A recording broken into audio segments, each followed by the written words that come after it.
Ain't never scared, Cori Bush.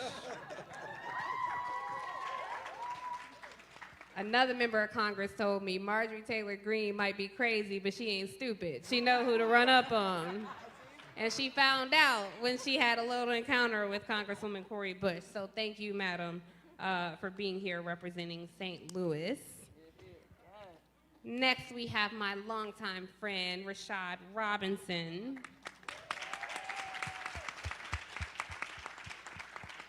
So Rashard has been in this movement before it was cool to be in this movement. I tell people sometimes, I've been black before it was popular. So Rashad's one of those people. He's been in this fight for a long time. He's the president of Color of Change, which is a leading racial justice organization with more than 7 million members. So when we say there's strength in numbers, Rashard Robinson is proof of that. And then we have Dreesen Heath.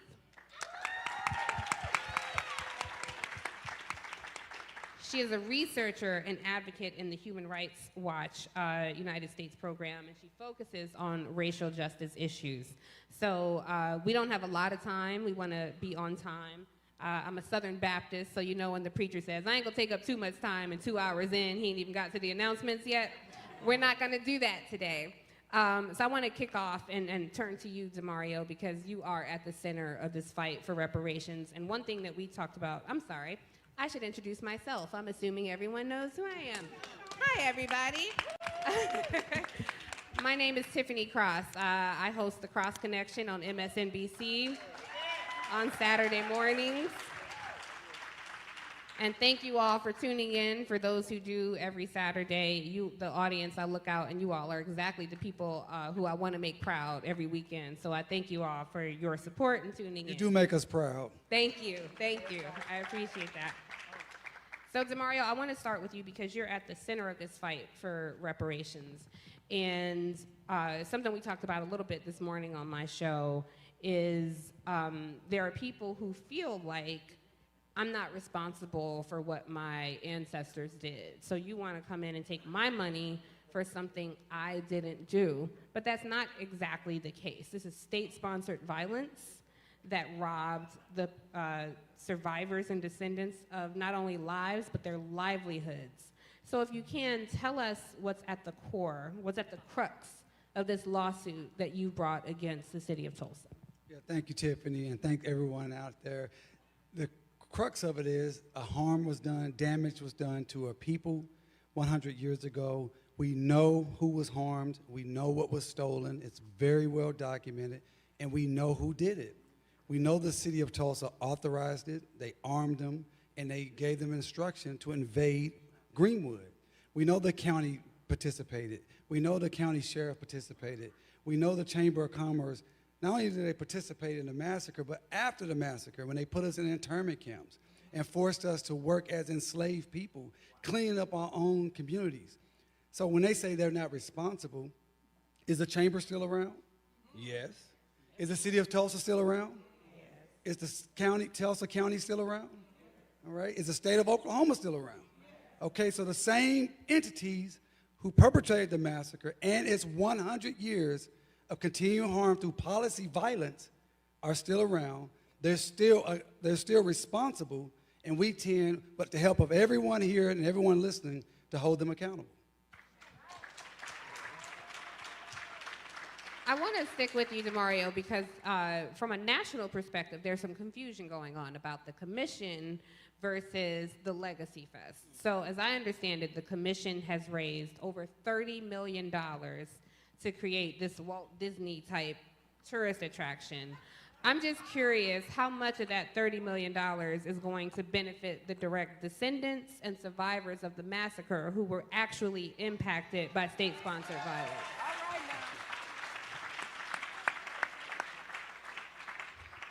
Well, at this point, 0.00 of the $30 million is actually going towards the people who rightfully deserve to have compensation for the stories that they use and leverage to raise this money. And the beauty of it is people like you, Tiffany, people like Rashard with Color of Change, Human Rights Watch, Angela Rye, Roland Martin, EJI, LDF, Shirley Eiffel, national groups have said, you know what, Tulsa is the test case. Tulsa is the microcosm of our larger struggle. If we cannot win Tulsa, if we cannot get a victory here when we have living survivors, then how can we get a victory on a national level? So because you loved us so much that you came in and stood strong with us as we stood against the most powerful entities in this city, we were able to show the truth of the matter is that while they're around about monuments and plaques and planting trees and building buildings, we're about building people, building our wealth, and getting justice. So I think that's such an important part of the argument, which brings me to Congresswoman Sheila Jackson-Lee, because when Congressman John Conyers left Congress, we had a champion in the Congresswoman who picked up the mantle of reparations. So I want to be clear for the audience, this was not even a bill for reparations. This was a bill for a committee to study the impacts that racial injustice has had on every part of society. Can you tell us, Congresswoman, what is the role of the federal government when it comes to the fight that Damario is leading and the overall case for reparations? Tiffany, thank you so very much for really what you have done and your beautiful, powerful program this morning and continuous. And I just want us to give her an enormous applause. If we don't have voices, we have nothing. Damario, thank you. I always love a man that has a hyphenated name. So let me tell you that love is there. To my brothers and sisters who are here, to NCOBRA, to the National Commission on Reparations, to Color of Change, to Human Rights, Reason, it's a pleasure, to the 300 plus multiple multicultural organizations on HR 40, to my sister who we have bonded, and I am so delighted. I serve as chair, she serves as vice chair. Powerful things will be coming. We're coming toward each other in so many different ways. Tiffany, I will never say that you are unright, but we have moved beyond the original legislation written by John Conyers. May he rest in peace and rest in power. Amen. It is important to take note of the fact that the HR 40 was written 1 year after a Republican president issued reparations for our brothers and sisters who are Japanese Americans, who in fact were interned in the 1940s, property taken unjustly, unjustly, without justice. And we, people of color, those of us who are descendants of enslaved Africans, rallied around our friends on the Japanese Americans for Ronald Reagan to sign the Civil Liberties Act of 1988. I'm boasting about that because I am not a fearful person. That means I do not fear you. If you're in trouble, I'm in a ditch, I'm going to get you out of the ditch. I'm not going to be afraid of you. And so as African Americans, my unangry approach is, don't be afraid of us. We too are America. And we too must not be disenfranchised, and our pain must not be ignored, and our story has to be told, and justice is ours, says the Lord.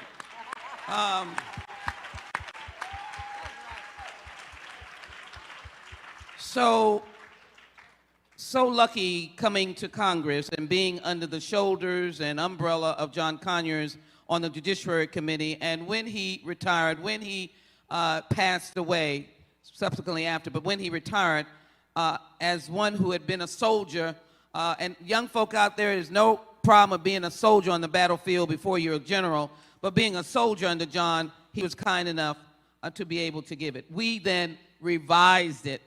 And so we have, it is a commission to study, it has an apology in it, but it is then to act, and it is a bill. So it is a bill that then provides for the development of reparation proposals. That report then comes to the implementators, the people's representatives in the House and the Senate. Our job is not to mouth words. Our job is not to pontificate. Our job is not to be on the floor of the House. Our job is to do deeds. It is to correct. It is to make things right. It is to repair. And my colleague who is en route here, my dear friend, the Honorable Barbara Lee, stands with me as she speaks of reconciliation. We speak of repair.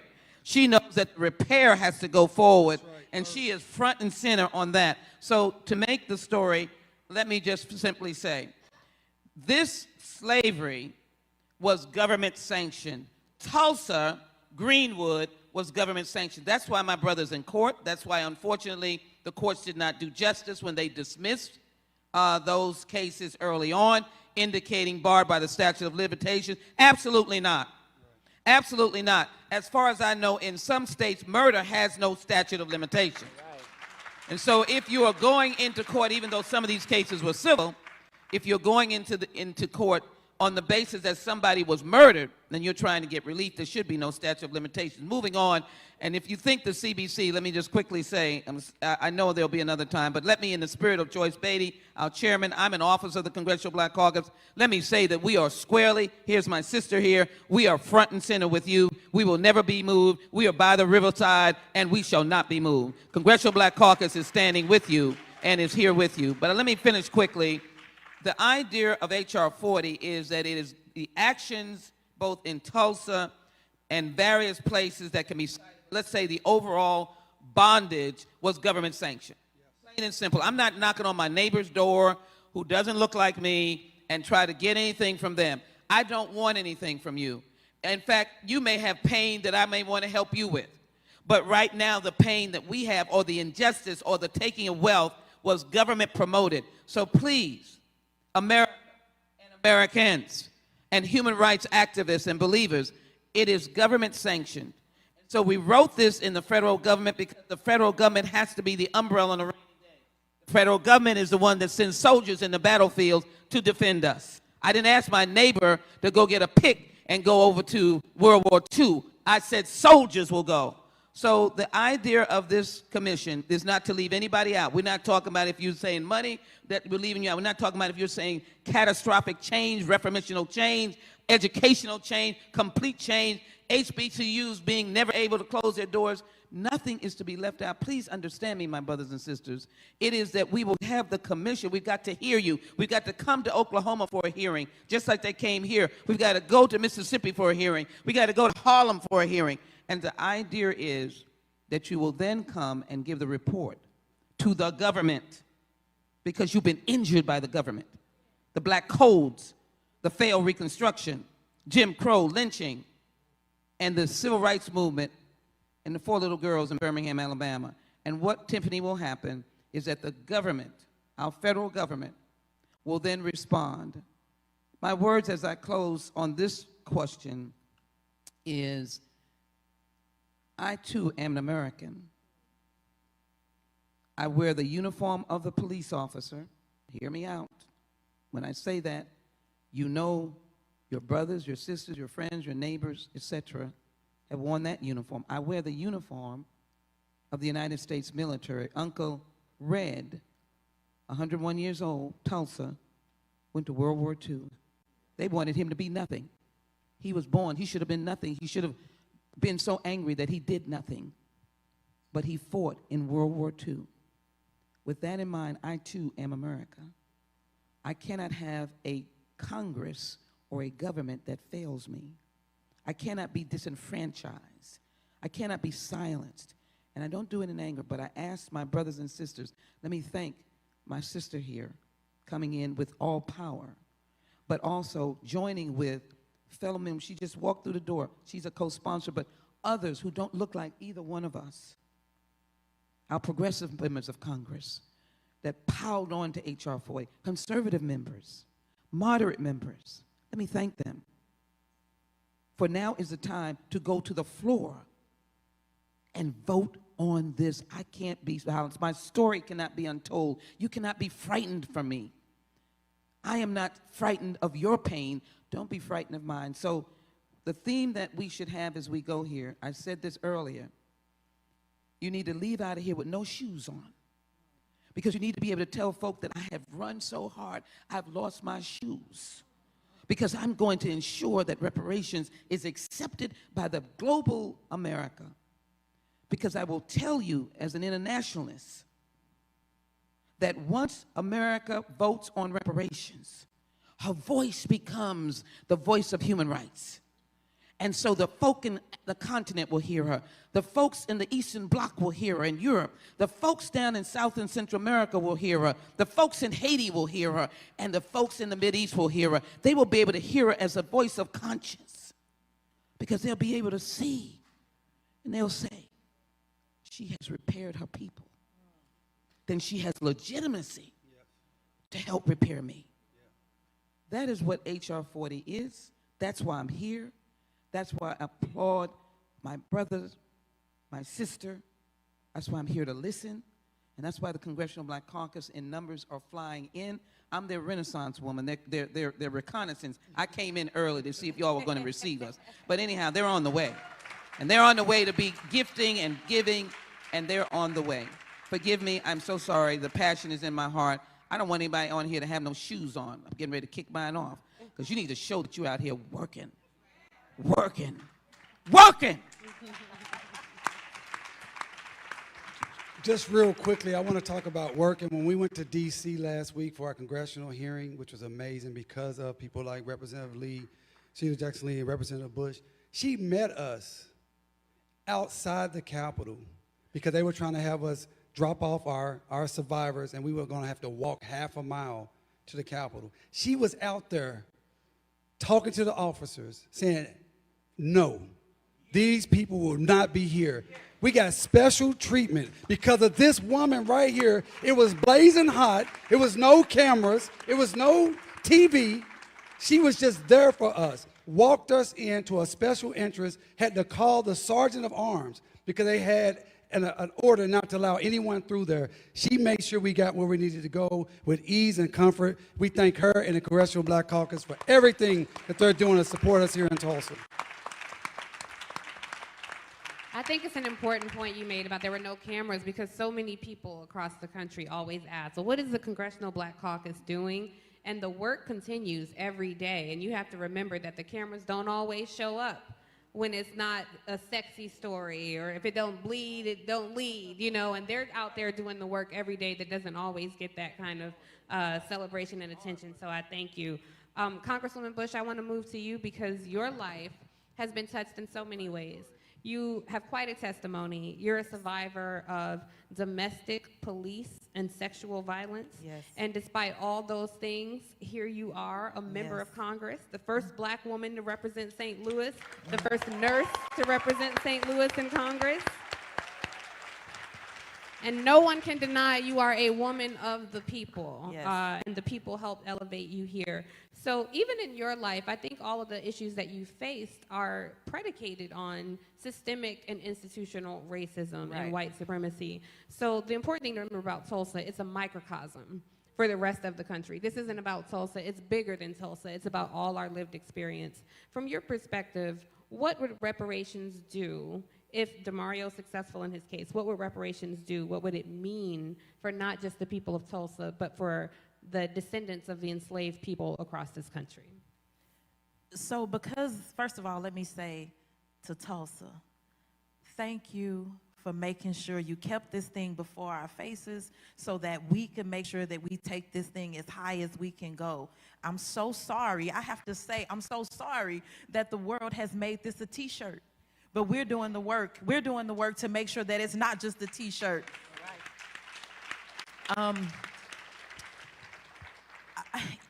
You know, just coming from a place where I didn't understand or know that the things that I was going through was not just my fault. You know, just living the way that I was living, just always feeling like I couldn't get anywhere. You know, am I a bad person? Did I do this to myself? Is it, you know, what is wrong with me that I can't get out of debt? What is wrong with me that I work a low-wage job even though I'm taking care of somebody, of kids all day long, and I'm teaching them how to read and teaching them Spanish, and I'm doing all of this, and I can't seem to, I don't even have health care, and it's messing up my credit. I can't seem to, it was just so many things, payday loan cycle and just so much, and I just couldn't understand, am I not worth more?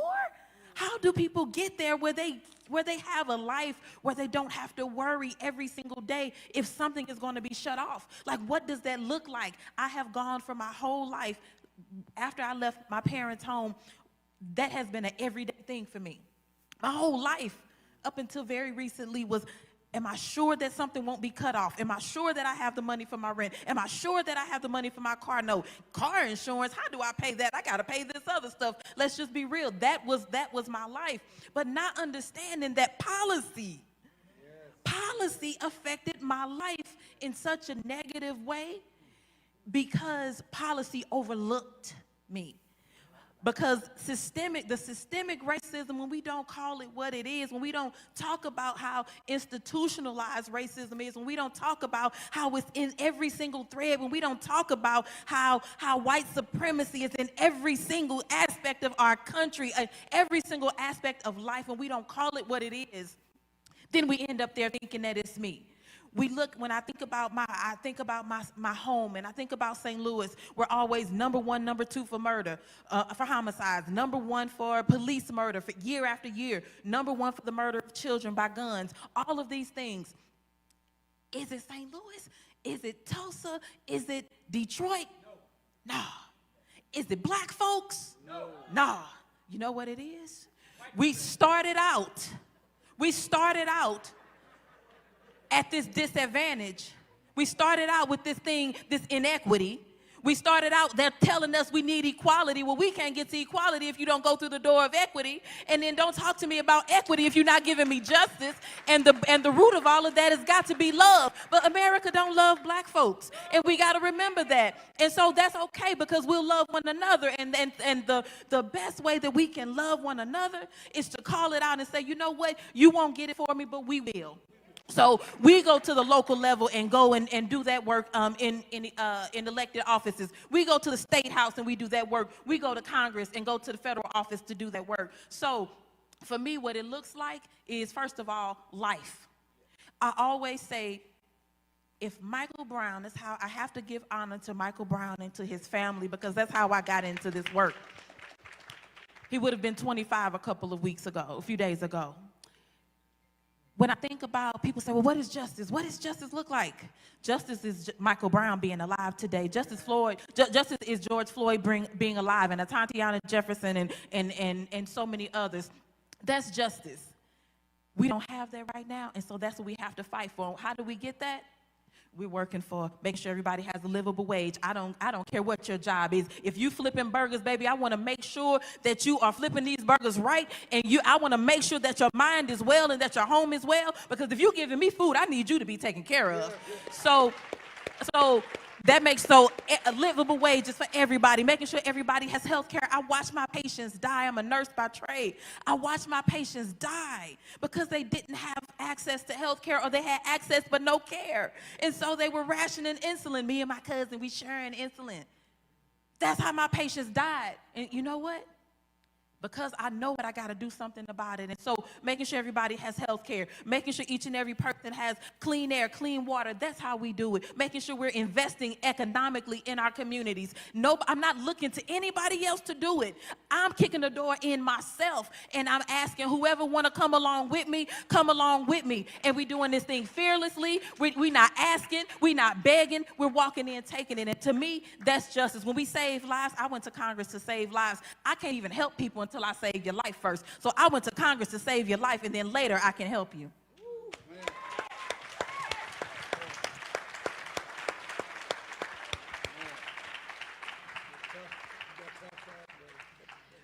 Rashard, the Congresswoman went to Congress to save lives. How are you saving lives, Rashard? Well, that's a tough act to follow. But first of all, I am so honored to be here in Tulsa. The work that you all have done to make this conversation a national one is truly inspiring. And I want to say that right after the last summer, when many people thought the best we could do in terms of activism in this country was clap outside of our windows or uplift investigative journalism, it was racial justice that got people to the streets, motivated people to action, led to the uptick in voter registration. Racial justice became a majoritarian issue. So the work ahead is actually making sure it becomes a governing majority and not accepting anything less. And the thing that we talk a lot about at Color of Change is not mistaking presence for power. Presence is visibility, awareness, retweets, shout-outs from the stage. It's the thing that people want to give us so that we go away. But power is the ability to change the rules. When we mistake presence for power, we can sometimes think we've done something that we haven't actually done. We'll mistake a black president for thinking we're post-racial. We will sometimes think that America loving and celebrating black celebrities means that America loves black people as much as America loves black culture. And America can love, celebrate, and monetize black culture and hate black people at the same time. And those two things don't actually have to be in conflict. And so as I think about the road ahead and the work that we have to do at Color of Change to mobilize our 7.2 million members, black folks and allies of every race, I think about both the founding of Color of Change, which was in the aftermath of a flood, which was Hurricane Katrina, which was caused by bad decision makers and turned into a life-altering disaster by bad decision makers. And Katrina illustrated a lot of things that we continue to see, whether it's through COVID-19 or whether it's through so many other moments, because it illustrates things that are already written in research reports, already in documentaries, geographic segregation, generational poverty, the impacts of what we've done to our planet, all the ways in which systems are not broken but operating exactly the way they are designed. And the thing about those moments is that despite all those things, the thing that really animates them is no one was nervous about disappointing black people. Government, corporations, and media. So our work ahead is really about building the power to force institutions to be nervous about disappointing us, to do the work to hold the enablers accountable, to not simply go after the right wing, but to go after the corporations that play with the right wing and tell us that they're on our side and come for our money by day, but take away our vote by night. And then the final thing I just want to say about all of this is that we have to all start telling a different story, not just about what happened in Tulsa, but what happens in general when it comes to structural racism. Because far too often we tell stories about what's happened in our society, stories of inequality like they're almost car accidents, like they kind of just happen, right? So we tell these stories and it makes people feel so sorry. So when we tell stories about inequality that are unfortunate rather than unjust, we get charitable solutions to structural problems. And so what I mean by that is we will get people sending water bottles to Flint and then wiping their hands and going away instead of corporations paying their fair share of taxes so the pipes are actually clean. We will get people saying, let's do a service day at inner city schools instead of actually changing public education. We will get people saying, let's do reentry programs instead of ending mass incarceration when America has 4% of the world's population and 25% of the world's incarcerated population. So it's not that black people are less likely to get a loan from the bank, it's that banks are less likely to give loans to black people. It's not black people are less likely to get hired by big business. It's that big businesses exclude black people from their employee ranks. Because what we don't need is more financial literacy programs from banks that have targeted, excluded, and redlined us from the very beginning. We actually need structural change. We don't need mentorship programs from corporations. We actually need them to end the racism inside of their ranks. That is how we translate presence into power, and we can only do it by coming together. So, you know, Tulsa, you have done so much work to put this on the national stage, and so I'm going to ask one more thing from you, not just from you, but as you think about the folks out in the world, we need to continue to build more power in more numbers, because whether it is the work that's happening in Congress or whether it's the work that we are trying to do in local governments around the country to bring about more equity, we will always lose in the back rooms of politics unless we have the people lined up at the front door. So I'm going to ask you to take out your phone, because that's what we do at Color of Change. We translate energy into action. I'm going to ask you to take out your phones. I'm going to ask you to type Tulsa to 55156.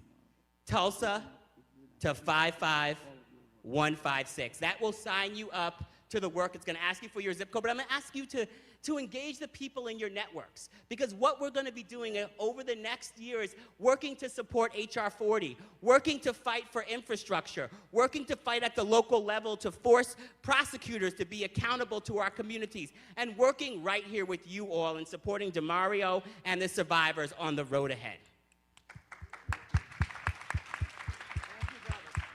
So that is how Rashard Robinson is saving lives through the work of Color of Change. And when you were talking about, the charity and infrastructure, and we don't need mentorship programs, and I sure wish somebody from the commission was in here to hear that, because I think that's a message, a word you gave us today.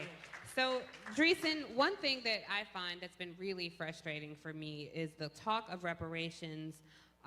When I've engaged people who have not been impacted by systemic racism the same way we have, and they say, their retort is, well, the talk of reparations makes people uncomfortable.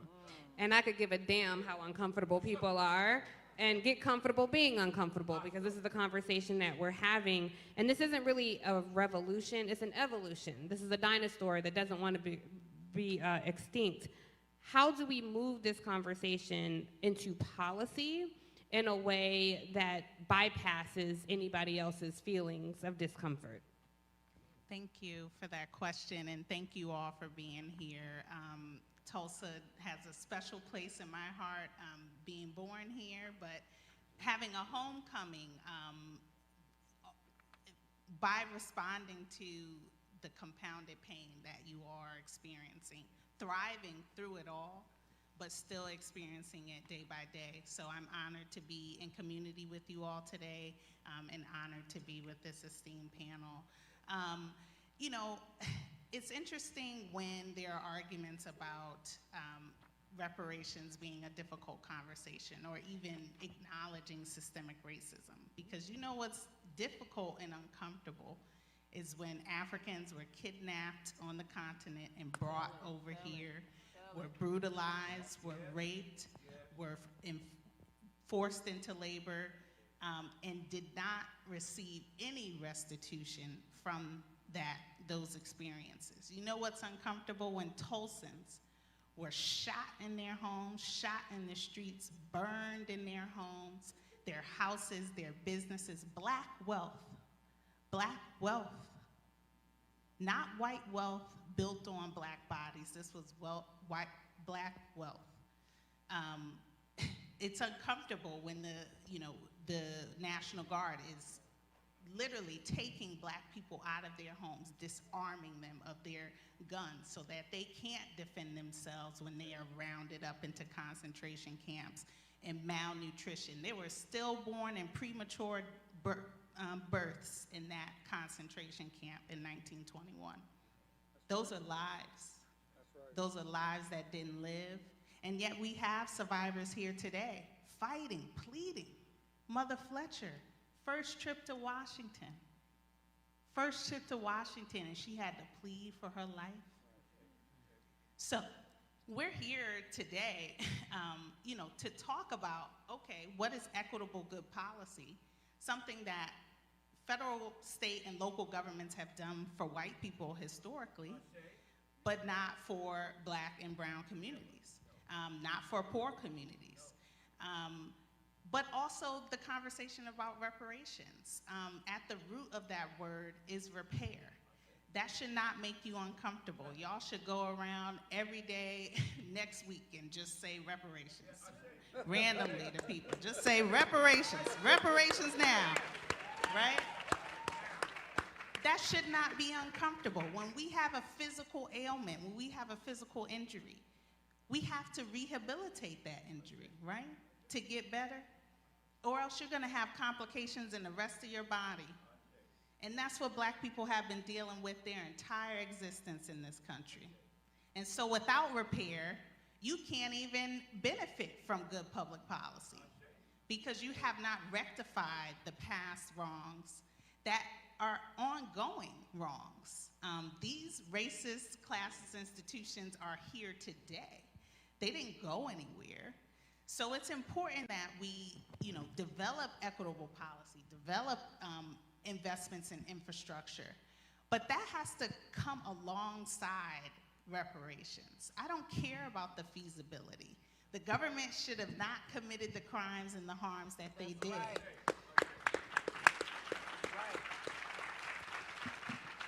You raise your price every time you violate human rights. And that's not on the part of the victims and the people. That's on the part of the perpetrators and people that are culpable. So they should have to live with that and account for that without any questions. We're here in Tulsa. The fight for reparations is live.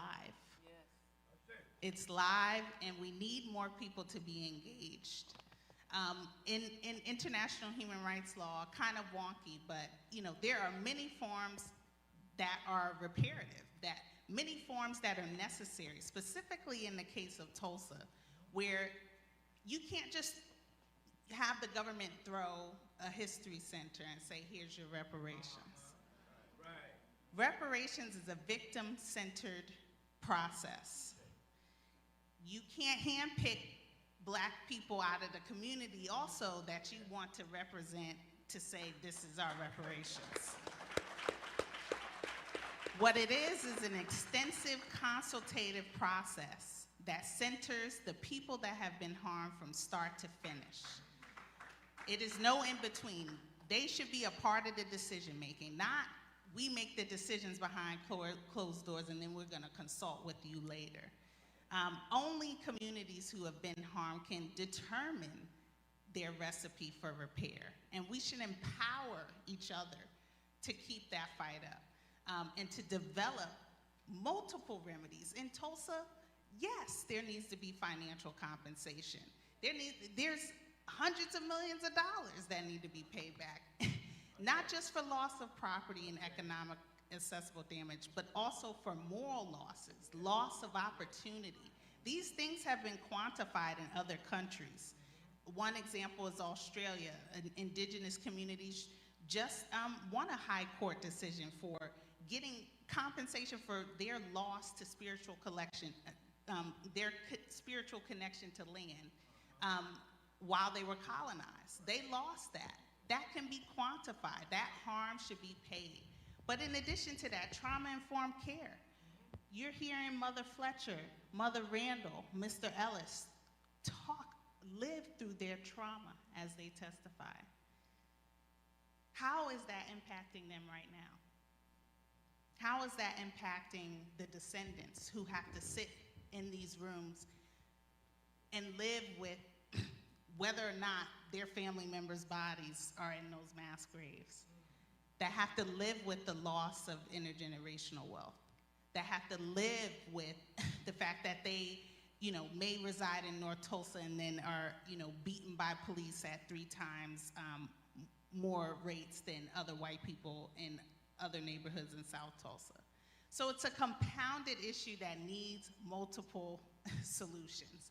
And public policy is not going to do it alone, especially policies that have historically disinvested in communities like Tulsa, but it emphasizes why reparations must be comprehensive and address the full scope of harm that has happened here in this community. Right. I think that, thank you very much. I'm coming to you. So, Damario, I think Dreesen raised some good points about Mother Fletcher, Mother Randall, and Uncle Red reliving this trauma and the way that we bury and normalize trauma in our communities.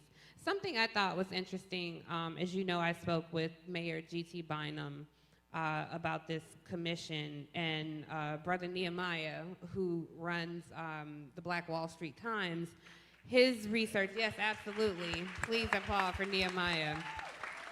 He has a very fascinating report which unearthed some things about Mayor Bynum. His family, according to the census records of 1861, enslaved 987 Black people here in the country. And we asked the mayor about it. He says that, he doesn't know anything about it, was his official response. But I think the bigger point is he inherited his position in life. He inherited his wealth and has the temerity today to be against cash payout reparations to the people of the community, instead offering what Brother Rashard talked about, let's start with economic opportunity, whatever that means. So I'm curious from you and the people in Tulsa, he's an elected position. If the people in power are the enslavers, the descendants of murderers, the descendants of thieves, then how do we wrest away that power and put it back in the rightful hands of the people who once built this community and uplifted this community? We build that power by what we're doing right here today. which is not just talking, but we're organized together. We have a diverse group of individuals and organizations just on this stage. You have elected officials, you have powerful policy groups, you have powerful organizing groups, you have law, and that's what we must continue to do. We must pool our resources, pool our talents, and work together. And those, at this point in history, there is no ambiguity. There is no neutrality. Either you're with us for truth, justice, and reparations, or you are against us, regardless of where you live or how you look. You got to pick a side. It's 2021. We have no time for ambiguity. A car parked in neutral goes nowhere. We're trying to go towards justice. As the sister said, before we can get to equity and equality, we must have justice, and that requires truth. The truth of the matter is people like Mayor Bynum, who says he's against reparations, what he's against is paying black people what we're owed. That is what he's against. Because let me tell you something that happened during COVID. During COVID, all businesses shut down just like all other places around the country. The city of Tulsa, with the mayor's positive and excitement pushing it, created a fund to provide resources, direct cash payments to companies and nonprofits impacted by COVID. Now, did I have anything to do with COVID? But some of my tax dollars went to these companies that were impacted by COVID. But that's okay. But when it comes to black people receiving what we are owed, that is when the Dred Scott belief that a black man has no rights and a white man is bound to respect comes out. We must fight against that at all costs. And let me say one thing that Dreesen said about this trauma. It's real. When I talked to Mother Fletcher about the Watchmen, and I showed her a clip during her deposition, she couldn't watch it. And I think when we have these movies like Watchmen and Lovecraft and other movies, which is good for awareness, these were people's mothers, grandmothers. When you see T-shirts that just have the name Smitherman or Stratford, these are real people. That's real trauma. And you take in their narratives, and there has to be an acknowledgement of that. That's why in our lawsuit, one of the things we call for is resources for emotional and mental trauma. And people need to be respectful before you do this documentary, this movie, whatever. You're talking about real flesh and blood. On The Watchmen, which I think is a fantastic show, they talk about the Dreamland Theater all the way through it. The Williams family is still alive. And they didn't receive zero from the Watchmen. So the exploitation must stop across all platforms. Banks failed us, stole our money. Insurance companies failed us, stole our money. And now they're being re-exploited. So I appreciate you bringing up the trauma because it's real, even for descendants who we're in contact at Justice for Greenwood Foundation. We're in contact with hundreds of descendants. They feel the trauma. And we know scientifically, Congresswoman, that trauma can live through DNA. It can be passed down. That's a scientific fact that we've already known in our community. It's a scientific fact. So as you said, comprehensive, it must be comprehensive across all platforms, and all exploitation needs to stop. Thank you. I want to ask you, Congresswoman, because Damario makes a really good point about generational trauma in our community. And one thing that I found very fascinating about when Mother Fletcher and Mother Randall and Uncle Red testified on Capitol Hill, I mean, you called out Mayor G.T. Bynum. You sat in Congress and called this man out for his lack of response. So I'm curious from your perspective, representing the federal government here, the Congressional Black Caucus, the committees that you sit on, when it comes to the divide between the federal government and local government, how do we address this issue? Because we have the filibuster issue in the Senate. There is some level of negotiating with these Trump acolytes in Congress. And so given the people who gifted and worked hard and risked life and limb to deliver the power of the federal government to Democrats, how are Democrats showing up for the people on ground who are still in this fight? And what do you say to people who are still trying to negotiate your bill, H.R. 1, the For the People Act, the George Floyd Policing Act? What do we say to those people who are waiting for some sort of result for the work that they've done? Well, Tiffany, thank you so very much. We have a job to do. 17 presidential candidates in 2020 asked by the esteemed Honorable Reverend Al Sharpton, indicated that they supported reparations. They're scattered across the nation. They're back in the United States Senate. And I want people to understand what H.R. 40, as we've listened to the lack of response, we listened to my sister recount next check, why am I like this? Understand that the position that we were put in is that we were basically left to our own devices, and that was not much. Abraham Lincoln did the 1863. Remember, those of us west of the Mississippi didn't get it until 1865. That was the Emancipation Proclamation. The Reconstruction was broken because of a compromise. And I think when we talk about history, we should understand, because, Tiffany, that is what, when you say what we're going to be doing, that is what maybe constituents of different members, congressional district, are pushing toward them. Why are we doing this? Because we fail to know. No one teaches the history 1619 project, so they don't know that nothing was ever given. And so you basically were left with nothing, but we became, in quotes, good citizens and made silk out of pig's ear. That's basically what we did. People want to talk about chitlins was what we had. Greens was what we had. Our diet came from what we had. And so we attempted to write the H.R. 40 legislation not to be narrow and not to be able to have our community say, well, what is it? It is a scientific, psychological, educational, economic, and political analysis of our condition today.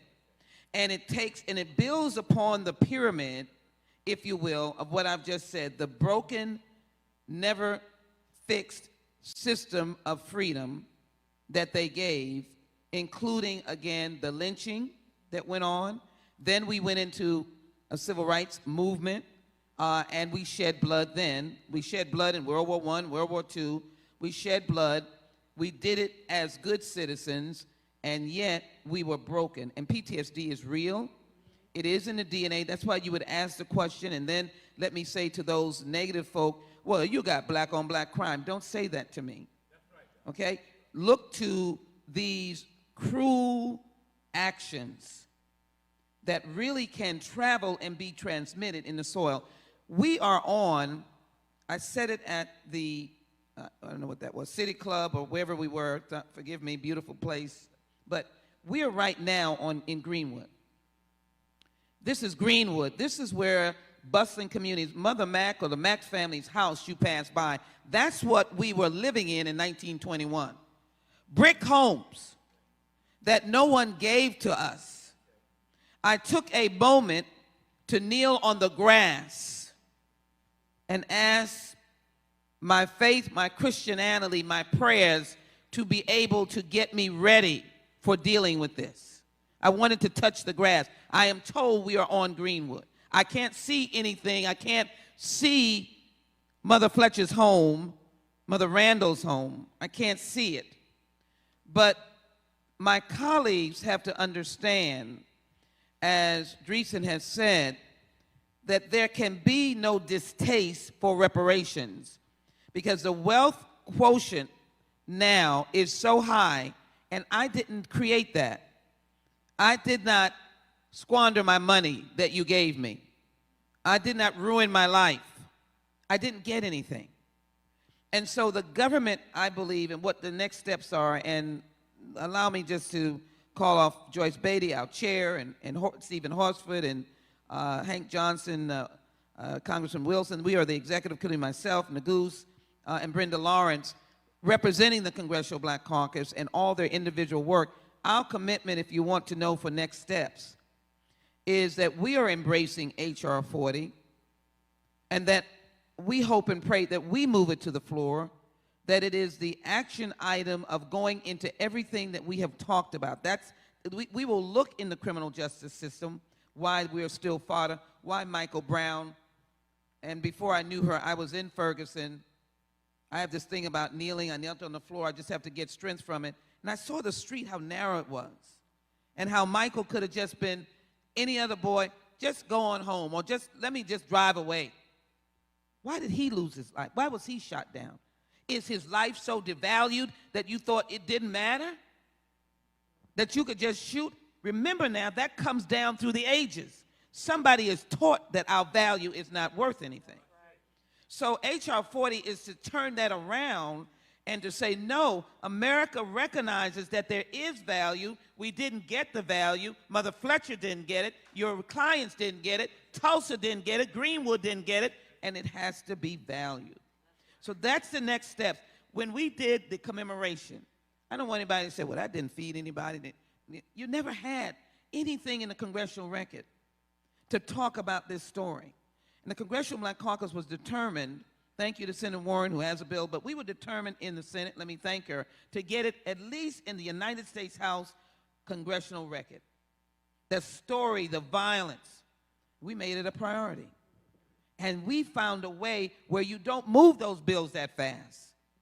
That I came here where that bill was passed in the House of Representatives, HRES 398, that tells Tulsa Greenwood's story, because we made it a priority. We now go to the next step. We're going to go to the next step of the bills that we all have, that are the bills dealing with the criminal justice. Hank Johnson has a claim bill as he is proceeding to go to court.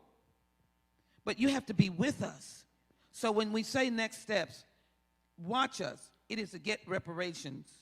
Never in the history of the United States Congress did a bill on reparations ever pass the Judiciary Committee or any committee. On April 14, 2021, that bill came out of the Judiciary Committee with flying colors.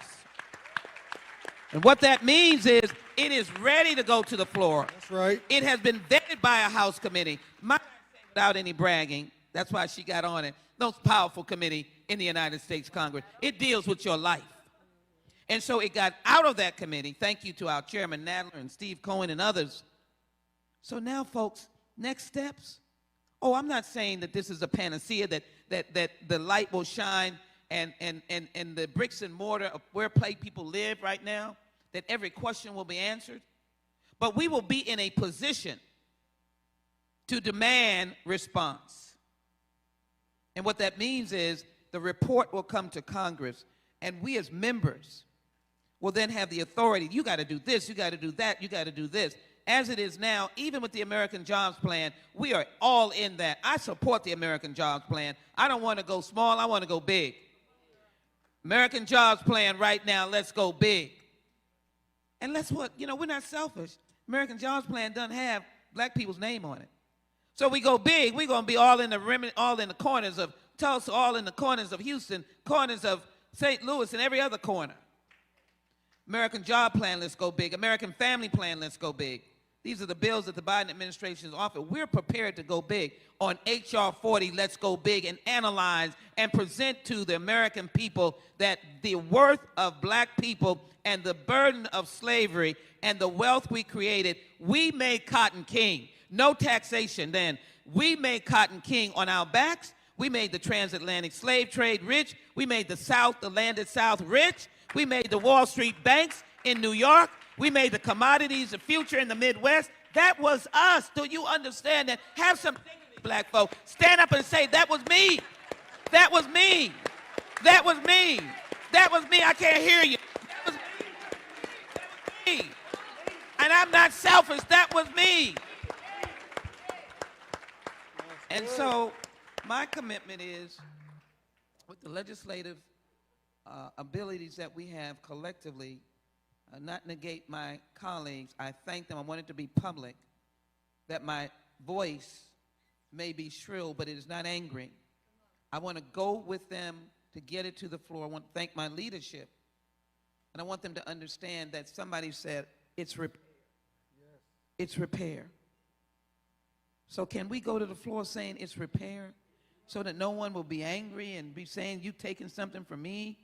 I don't want to take anything from you. Let me at least get on the docket so that, and I'll say this and I'll close, Human Rights Watch, my good friend Color Change, you've got to travel internationally to see our face internationally. And in spite of what we get angry about, America is still perceived as the hope. We've had our moments. I know we've had some moments. But if you're struggling in some village somewhere, if you're a human trafficked somewhere, outside of this country, then they're saying, well, America's coming. Do you know the standing we will get internationally if we do this? I think I said at the beginning, I don't want to be redundant, but do you know the headlines in the French papers on the continent of Africa? Do you know the headlines? Because they live off of, is America good? So I don't know why our folk want to fight this when we're giving them a gift. Do this and your standing to talk to anybody gets to be where, America, they just gave reparations. Or they just passed H.R. 40. Or they just dealt and did what is right for people who were burned to the ground, bodies in the street. I get like this because I'm saying, what is common sense? It's not anything difficult to do. And the one thing I want to say to folk that don't look like me, it is important for you to understand my pain. Because when you're in pain, because I'm an American, the United States of America, I feel your pain. And I want to help, bail out companies that I don't have a dime in, but I figure somebody has a job because they got a corporation somewhere. The one thing I'll say about us, we're not a stingy people. We get in other people's fights. We get in other people's ditches, and we go to grab them out. We stand behind other people and along other people. We don't want you to be undermined because you don't look like us, but you're in a ditch. I want people to understand that. We have gotten in ditches with people. And so, America, you got to get in our ditch because we're given a gift. And that gift is that if you do this in many different ways, if you pull the people out, like my sister, who are still in ditches, your image will be without description. And your image will be such that your power will be not by your money, but it'll be by your deeds. That's the next step. Thank you, Congresswoman. We are well over time, but because you gave us such a word, and because my brother Rashard brought up some really good points, I would just leave you all with this, because I think it's important that we live beyond hashtag activism. There are a lot of fights out there, from voting rights to the lynchings that are still going on today. And I just want to say there are people in this audience, you were the dream and the hope of the enslaved. And if that's the case, then what are you sowing into our community 100 and 200 years from now? What will our children 200 years from now, if they are our dreams and hopes, what are we sowing into our community today? If everyone does a little, no one has to do a lot. So thank you all for joining this conversation, for your spirit and enthusiasm, for this wonderful panel. And Damario, we are with you in this fight. Congresswoman, we're with you in this fight. Everyone else on the panel, thank you so much for providing great context. Thank you.